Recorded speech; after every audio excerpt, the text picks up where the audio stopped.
Theme 3: The communication process. Functions of language. Language in use. Negotiation of meaning. Index. Introduction. Relation with other themes. Current legislation. The concept of communication. The communication system.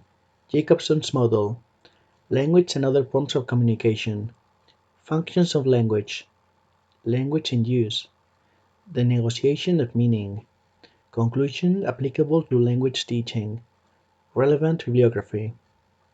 The theme I have chosen to write about is number 3, which deals with the communication process. In the first place, I will talk about communication and the different systems that linguists have put forward to define it.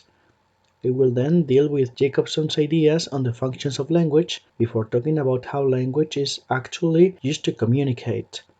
Finally, I will examine the interaction between the speaker and the listener, what we know of as the negotiation of meaning. To conclude, I will deal with the implications that the learning and use of these theories and strategies have in our secondary school classes. This theme is directly related to others, in particular number 4, which deals with communicative competence, and number 40, which is about communication strategies.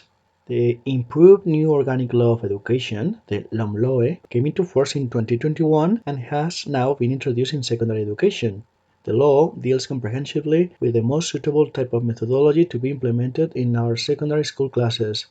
The official curriculum of the Autonomous Community of Madrid contains detailed information about this during the different stages of secondary education and bachillerato. All of this is established and supported by the Council of Europe in the Common European Framework of Reference for Languages. I will begin by talking about the concept of communication. For the linguist Henry Widdowson, communication is understood to be a form of social interaction involving a high degree of unpredictability and creativity in form and message, and needs to take place in discourse and sociocultural contexts which provide constraints on language use and clues as to correct interpretations of utterances. It is normally carried out under psychological and other conditions, always has a purpose, and is judged as successful or not on the basis of actual outcomes. In addition, most linguists agree that communication is understood as the exchange and negotiation of information between at least two individuals through the use of verbal and nonverbal symbols, oral and written modes, and production and comprehension processes. Many linguists have dealt with the notion of the elements involved in any communication process. One of the most productive schematic models of communication system emerged from the speculations of the linguist Roman Jakobson.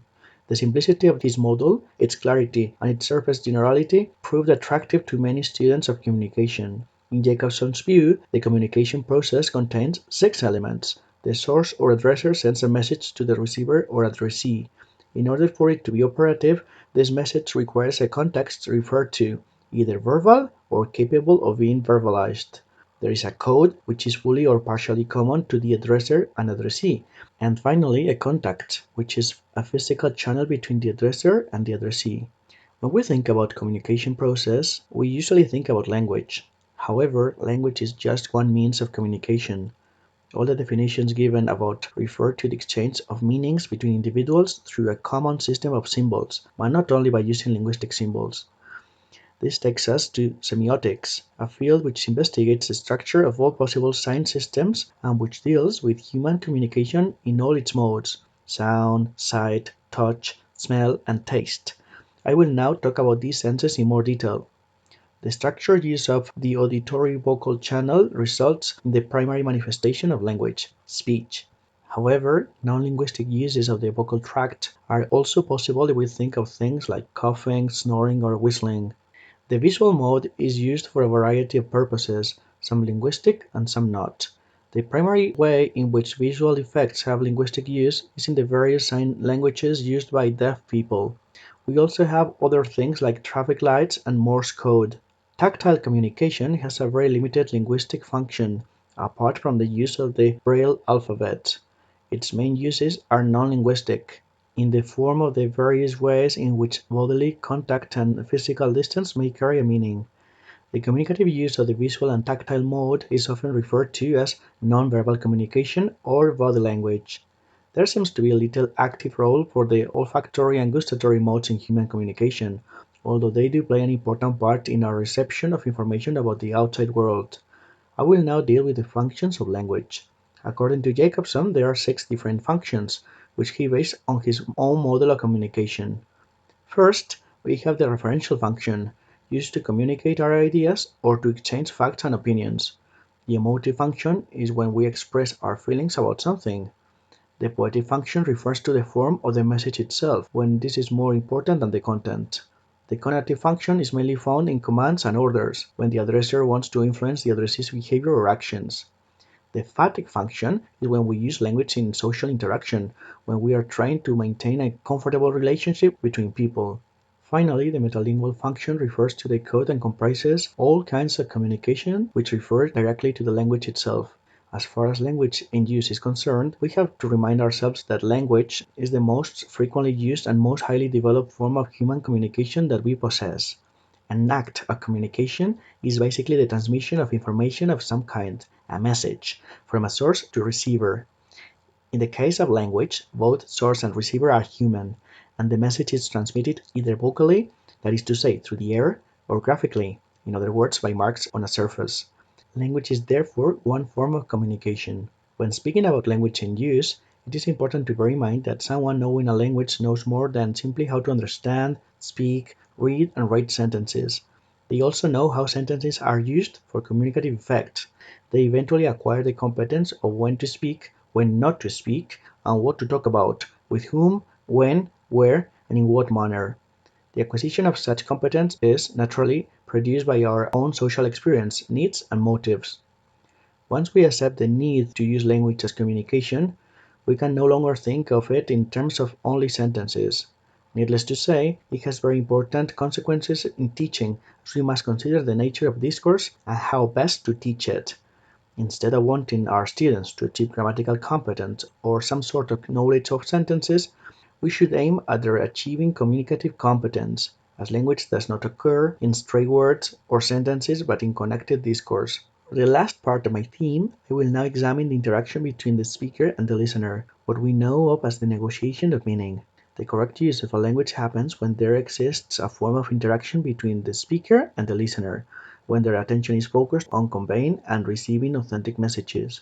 This exchange is the basic unit of discourse, and a triangular relationship is established between the sender, the receiver, and the context. Therefore, interaction involves not only the expression of one's ideas, but the comprehension of those of others. This act of communication includes the negotiation of meaning in a shared context. This fact, which is applicable to every act of communication, must be especially kept in mind when teaching a second language, as students need to learn and develop strategies in order to be successful when they attempt to negotiate with meaning. In any act of communication, and even more when learners of a second language interact with native speakers or other learners, this negotiation of meaning, or the efforts by the conversational partners to secure mutual understanding, becomes difficult. This is due to a number of factors related to meaning, which I will now deal with in more detail. The first aspect is the fact that defining terms, that is to say, giving the meaning of words, is not always an easy task. Demonstration is possible with concrete nouns, but this group is rather restricted. Circumlocution is a roundabout form of speech which fits the same situation as does the defined word. This is what dictionaries do, and it is not so straightforward. Translation is given a roughly equivalent form in one's own language. Another problem is what we call displaced speech. This happens when the normal meaning of an utterance is modified by the context. For example, if a starving beggar says, "I'm hungry," everyone will understand the primary meaning of the sentence. However, if a child at bedtime says, "I'm hungry," his mother may answer by sending him to bed. It is clear that linguistic meanings are more specific than the meanings of a non-linguistic act. A great deal of human cooperation is carried out without language, by such means as gestures, contact, or non-linguistic sounds, either non-vocal or vocal.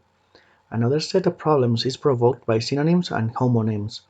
A simplified view of any language would assume that each linguistic form has a constant and specific meaning. If the forms are phonemically different, we suppose that their meanings are also different, and therefore we suppose that they are not real synonyms. Most scholars say that any language tends to avoid completely interchangeable words. However, for learning purposes, on many occasions it is better to simplify matters and claim or pretend that they exist.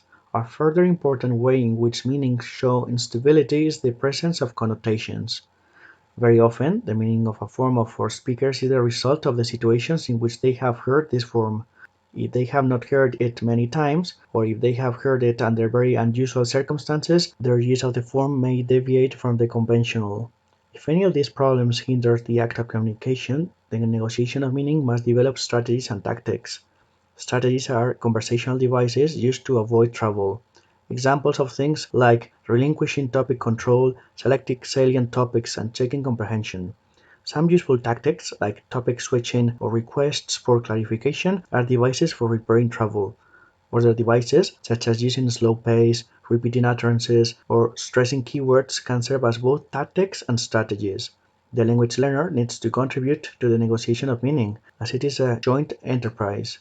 He can do so by giving clear feedback, signals when he has understood or not understood, and by refusing to give up. The result of negotiation of meaning is that particular types of input and interaction result so that the negotiation makes input comprehensible. As a conclusion, I would say that in order to carry out the tasks and activities required to deal with the communicative situations in which they are involved, our students need to draw upon a wide range of competencies developed in the course of their learning experience. Participation in communicative events results in the further development of the learner's competencies for both immediate and long-term use.